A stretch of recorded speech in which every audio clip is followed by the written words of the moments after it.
Hello, my name is Emmanuel Ado from the team UNAC MN Microfinance, and today please allow me to walk you through one of the most important architectural decisions in what we are building. Our team is building a social savings and micro lending system for a real client, and in our meeting held on the 2nd of June, he confirmed that customers have to pay through Momo and bank transfer. So the decision I'm covering here is how the system confirm those payments, specifically from MTN Momo. So with the payment confirmation, we looked at two options. Our first option was a synchronous system, and the second option was an asynchronous system. The synchronous system is our server calls MTN and just holds the customer's request open until MTN gives it a response. So the user gets nothing, like no alert that's pending or anything. But with the asynchronous, our server immediately replies as pending. Then MTN Momo server sends us a callback later when the payment actually is resolved. But in the meantime, the app pulls the server status endpoint to check where things stand. So among the two options, we went with the asynchronous option because with asynchronous, if a lot of people are using the system, let's say 50, 100 or more, the server will have to hold each of them their request. The user gets no information, nothing. It has to hold it till MTN sends us a response, and that we really worry about. With the asynchronous, the server sends the users, if they are 50, the server just sends them a notification that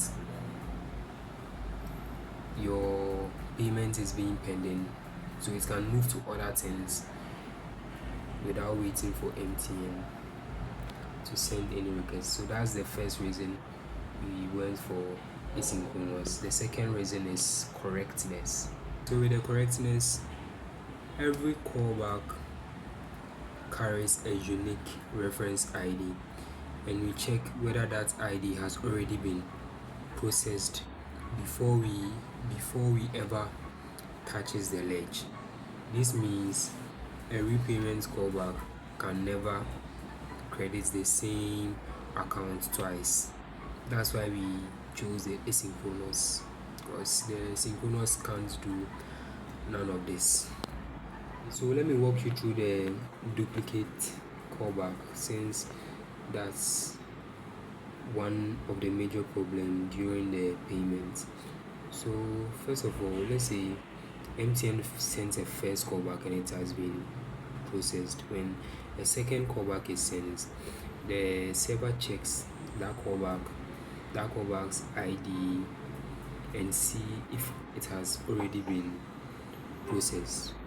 If it has, it stores it as already processed, then sends back a 200 response to MTN server to tell it that that particular call has already been answered to, so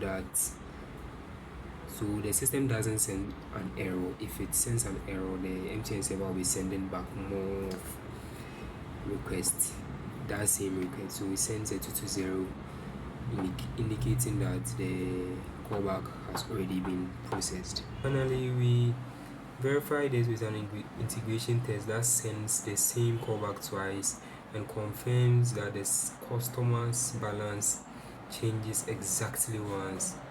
So, and the test runs automatically in our continuous integration pipeline in every pull request.